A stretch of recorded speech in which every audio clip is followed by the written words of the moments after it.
네, 지금 들으신 것처럼 수사심의위원회는 시작이 됐고요. 2시간 넘게 진행이 되고 있습니다. 저녁 6시 이후에 나올 것 같다라는 게 우리 기자의 전망이었고요. 말씀 좀 들으신 것처럼 이른바 검언유착 의혹 사건의 분수령이 될 것으로 보입니다. 그 결과에 따라서 또 큰 변화가 있을 것 같고요. 김성훈 변호사와 함께 좀 더 자세한 이야기 나눠보도록 하겠습니다. 어서 오십시오. 안녕하세요. 네.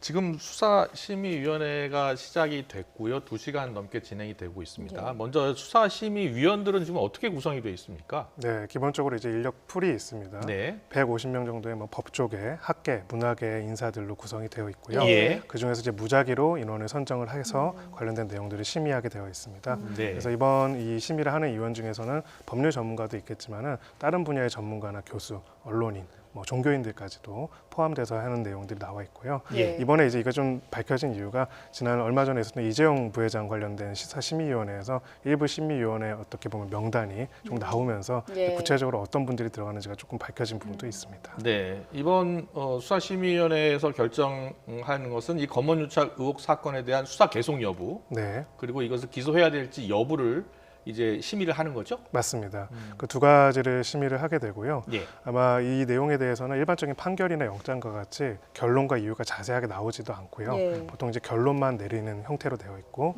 다만 위원들 중에서 본인이 원하는 경우에는 이유를 부기할 수 있게 되어 있고요. 예. 이런 결론과 이유에 대해서 공개할지 여부는 또 수사심의위원회에서 결정하도록 되어 있습니다. 예, 이번 수사심의위원회의 최대 쟁점이라고 하면 어떤 것들이 있을까요? 네, 결국 두 가지가 있을 겁니다. 인적으로 보면은 이전 기자 자체에 대한 수사와 기소, 수사는 이미 계속 진행이 되어 왔고요. 예. 기소가 정당한지에 대한 부분들이 있을 것이고요. 또 한 검사장에 대한 수사와 기소가 정당한지 두 가지로 인적으로 나눠질 것이고요. 쟁점이 되는 법률상 쟁점은 예. 과연 강요라는 게 성립이 될 수 있는가? 강요라는 게 뭐냐면은 어떤 사람을 폭행 또는 협박으로 권리 행사를 방해하거나 의무 없는 일을 하게 만드는 것을 이야기하는 겁니다. 예. 그래서 특히 문제가 되는 건 협박이라는 부분에 대해서 크게 다투어지고 있고요. 예. 협박이라는 거는 추가 수사를 해가지고 더 엄중하게 가족들까지 처벌할 수도 있다라는 얘기를 하는 게 협박을 일으켰는가. 여기에 대해서 이제 소위 피해자 쪽에서는 그렇지 않다. 왜냐하면 이거는 애초부터 이철 씨와 제보자들이 다 관여해가지고 했었기 때문에 네. 사실상 이것이 외포심을, 공포심을 느끼지 않았을 것이다. 그래서 이건 협박이 성립이 안 된다. 그래서 강요 미수가 아예 안 된다는 주장을 하고 있는 거고요. 예. 그게 첫 번째 쟁점이고요. 네. 두 번째 쟁점은 만약에 그 강요 미수라 할지라도 그렇다면 여기에 그 한 검사장이 포함돼서 관련돼서 공모를 해가지고 했느냐, 둘 사이의 적극적인 공모 공동정범으로서의 역할 분배와 기능적 행위 지배를 인정할 수 있는가, 예. 이 부분이 이제 두 번째 쟁점이 될 것입니다. 네. 강요 미수 혐의를 적용할 수 있느냐. 네, 그리고 지금 핵심 중에 한 명으로 이제 이야기 되고 있는 이 검사장, 한동훈 검사장이 이 공모에 적극적으로 가담한 것이냐. 네. 이걸 이제 따지는 건데요. 오늘 그 심의위원회에서는 최근에 공개된 그 대화록, 네, 그 녹취록까지 나왔어요. 네. 그래서 음성까지 다 들을 수 있는 그 음성 다 같이 듣고 이야기를 나누는 거죠.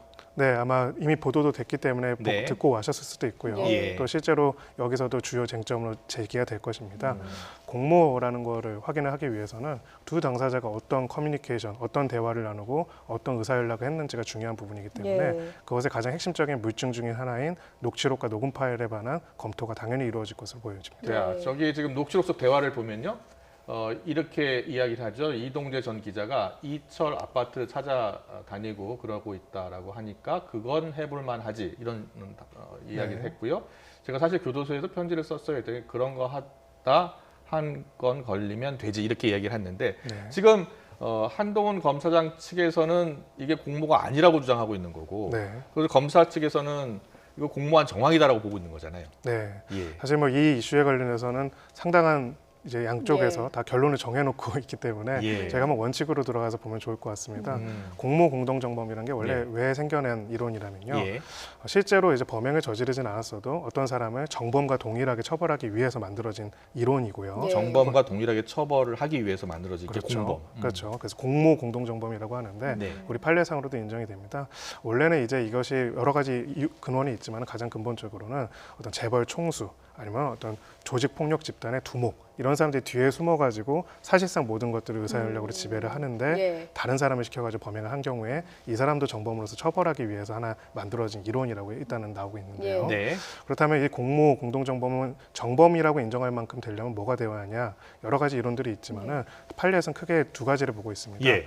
그리고 그중에서 한 가지만 좀 핵심적인 거 얘기를 하자면요. 본질적 기여라고 이야기를 하고 있습니다. 본질적 기여. 네, 그러니까 예. 공모라는 것이 단순하게 그냥 그럴 수도 있지 뭐 그래봐 정도가 아니라 예. 이 사람의 기여, 본질적인 기여가 없다라면 이 범행이 불가능할 정도로 핵심적으로 한 몸처럼 이 사건을 했다. 아까 이 좀 범죄를 했다라는 적극적으로 것이죠. 그러면 개입을 했다는 뜻이겠네요. 그렇죠. 예, 그래서 사실상 두 사람이 한 사람처럼 움직여서 기능적으로 역할을 분담하면서 왼손과 오른손으로 역할을 분담해서 하나의 범행을 이루겠다라는 분명한 의사 연락이 있었다라고 예. 보일 정도로 일단은 보고 있고요. 예. 물론 몇 가지 예외적인 판례도 있습니다. 가장 예외적인 판례로는 굉장히 오래전 판결이긴 하고 이례적인 판결이긴 하지만은 그 김재규 이제 중앙정보부장이 이제 차지철 이제 예. 경호실장을 살해한 혐의에 관련해 가지고 예. 내란 목적 살인죄 판례에서도 이게 문제가 된 게 있습니다. 예. 당시 김계원 전 비서실장이 이제 이 김재규가 거기 관련돼서 차지철을 오늘 죽여버릴까요라고 이제 막 화풀이하면서 얘기를 하니까 예. 고개를 끄덕끄덕했는데 예. 이 끄덕끄덕을 내란 목적 살인의 공모 공동정범으로 바꿔서 처벌하는 사례가 있었습니다. 아, 근데 그냥 끄덕끄덕만 했는데도 네, 그래서 그럼 거기서- 적극적으로 개입했다고 꼭 볼 수 있는 건 아닌 것 같은데. 네, 그래서 사실은 예. 또 당시에 신군부 상황에서 대법원 판례이긴 하기 때문에 예. 당시에 이제 이게 공모 공동정범의 이론에 맞는 것이냐는 논란이 벌어졌고요. 예, 예. 이런 이례적인 판결 같이 아주 그냥 가벼운 그냥 인식 정도만으로도 그 처벌한 사례가 있긴 하지만은 네. 근본적으로는 형사 책임이기 때문에 형사 책임을 정범까지 기율해 가지고 처벌하기 위해서는 단순한 의사 연락이라든지 그럴 수 있지 한번 해봐 약간 이런 수준이 아니라 더 적극적인 이 범행 전체를 함께 지배하겠다라는 의사와 인식이 있어야 한다는 것이 기본적인 예. 법리입니다. 그럼 어떻습니까? 이번 녹취록이랑 녹음 파일이 좀 결정적인 증거가 될 수 있겠습니까?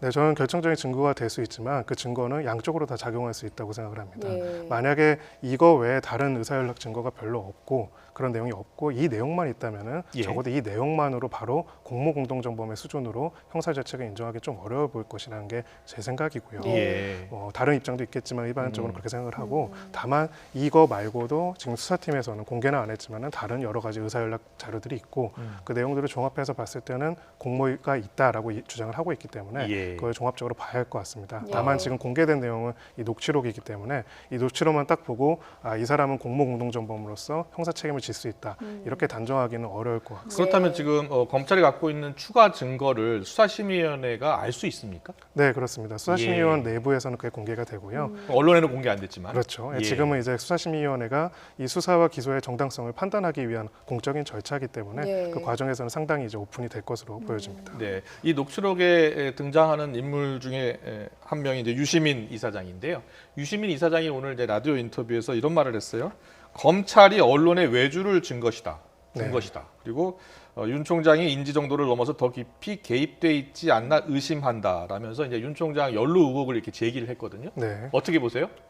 뭐 유시민 이사장 입장으로는 그 녹취록만으로 굉장히 기분이 나쁠 수 있는 예. 일이고요. 예. 그리고 의혹을 제기할 수도 있다고 생각하지만 다만 이제 제가 좀 고민하고 네. 조심스럽게 바라보는 부분은 어떤 의혹을 제기하거나 문제를 제기할 때 좀 더 정치하게 근거를 가지고 제기를 하고 관련된 것들은 우리가 공적인 절차를 통해서 확인을 했으면 하는 부분이 있습니다. 예. 그러니까 저희가 사실 이 사건 관련해서도 좀 굉장히 많은 혼란도 있었고요. 헌정사상 두 번째 수사지휘권 발동도 있었죠. 진실이라는 건 사실 굉장히 어려운 거고요. 그 네. 진실을 밝혀내는 과정도 굉장히 더딥니다. 예. 특히 민주공화국은 그렇습니다. 네. 왕정이랑 다르게요. 이런 수사라든지 기소와 수사, 재판이라는 좀 지난하고 답답한 과정을 통해서 객관적 사실이 이거구나라고 하는 거고요. 네. 그리고 무엇보다 그 과정과 그 다음에는 그거를 그렇다면 그걸 받아들이는 태도 이게 사실은 하나의 공화국과 시민사회가 유지될 수 있는 거거든요.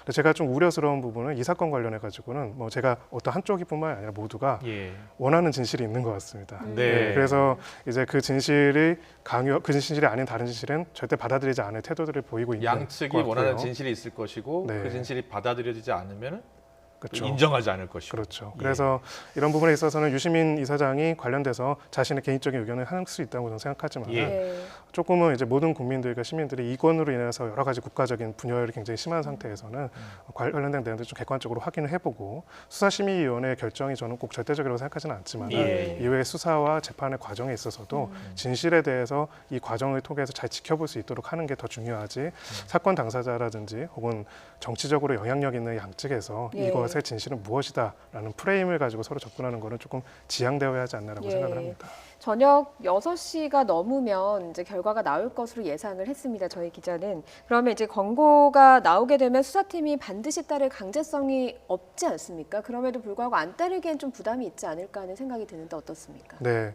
지금까지 8번의 수사심의원회 결정을 다 수용을 네. 했고요. 다만 아직 그 이재용 부회장 관련된 이제 수사심의원회 결정에 대해서는 수용 여부나 앞으로 진행 상황이 밝혀지지는 않은 상황입니다.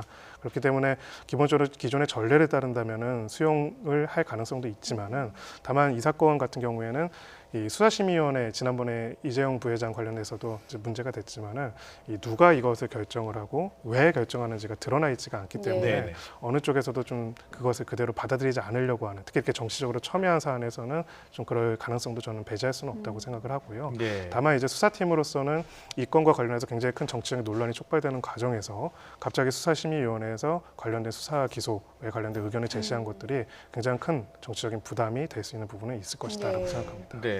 일단 전문가들도 그렇고요. 우리 언론도 그렇고 어떤 결론이 나든 한쪽은 치명상을 당할 수밖에 없을 것이다. 이렇게 보고 있어요. 그러니까 네. 뭐 서로가 그 수사심의위원 결정에 대해서 뭐 인정하지 않더라도 일단 수사심의위원회에서 이렇게 결론을 내버리면 양쪽 중에 한쪽은 큰 타격을 받지 않을까요? 네, 지금 세 가지 경우의 수를 이야기를 하고 있습니다. 예. 수사 기소 다 정당하다라는 의견이 있을 수 있고요. 반대로 두 사람에 대한 수사 기소가 다 정당하지 않다라는 예. 의견이 있겠고요. 예. 또 하나의 가운데 또 절충된 의견으로서 이동재 기자와 관련돼서는 수사 기소가 정당하지만 예. 한동훈 검사장 관련돼서 혐의는 인정되기 어렵다라는 그렇게도 수사 중단 결론이 권고가 날 수 있을 수 있는 있습니다. 거군요. 예. 그래서 왜냐하면 쟁점이 강요 미수가 성립되는지와 공모가 성립되는지 두 가지로 나눠져 있기 예. 때문에 여기에 따라서 이제 세 가지 결론이 나올 수 있고요. 예. 만약에 이제 여기서 한동훈 검사장 관련된 혐의를 인정하지 않는 수사를 중단하고 기소를 하지 말아야 한다라는 권고가 나온다면은 현재 수사팀으로서는 수사와 기소를 강행하는 데서 굉장히 큰 부담을 안을 수밖에 없는 네. 상황이 될 거라고 생각합니다. 네. 알겠습니다. 예. 그 심의의 이제 권고 중에 이제 세 가지 중에 이제 하나가 나올 수 있고 거기에 따라서 이제 각각의 영향을 네. 미칠 것이다라고 보시는데 오늘 저녁 6시 넘어서 나올 것 같은데 이재용 부회장 같은 경우에는 뭐 저녁 좀 더 늦게 결론이 났었잖아요. 네. 이번에도 좀 길어질 가능성이 높겠죠.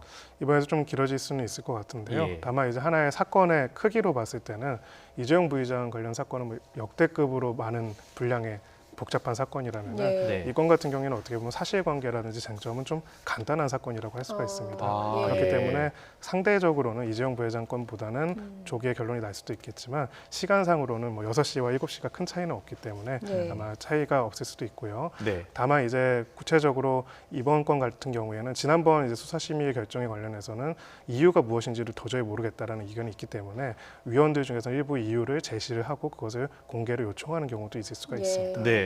자, 위원들은 다 모두 합쳐서 15명이고요. 네. 네. 그 중에서 13명이 이제 투표를 하게 되는 거죠. 맞습니다. 예. 그래서 과반의 결의로 이제 결정을 하게 되는 거고요. 예. 물론 만장일치라면 별도의 투표는 없겠지만은 음. 이제 만장일치가 안 되는 경우에는 투표를 하게 될 것이고 이 건과 관련된 첨예한 대립을 비춰봤을 때는 네. 아마 만장일치보다는 아마 투표가 이루어질 가능성이 좀 더 높아 보입니다. 예. 수사심의위원회가 처음 시작된 게 2년 전인가요? 3년 전인가요? 네, 한 그 2017년 정도로 알고 예, 있고요. 예. 그때 범찰 개혁의 일환으로서 검찰에서 자체적으로 도입을 했습니다. 네. 원래는 이것의 이제 모태가 되는 근본적인 제도는 이제 대배심이라는 제도가 있는데요. 기소 여부나 이런 부분들을 이제 배심원들이 판단하는 것인데 예. 그것을 적극적으로 수용하기 전 단계로서 이제 일종의 수사에 관해서 외부에 관련된 투명성을 요구를 하고 외부 전문가들이 바라볼 수 있도록 하는 것을 목적으로 예. 하는 것입니다. 네, 알겠습니다. 자, 검언 유착 의혹 사건의 분수령이 될 수사심의위원회의 결과 그리고 뭐 예상되는 결과 이제 3가지 말씀해 주셨는데 그 결과에 따른 파장까지 짚어봤습니다. 지금까지 김성훈 변호사였습니다. 잘 들었습니다. 감사합니다.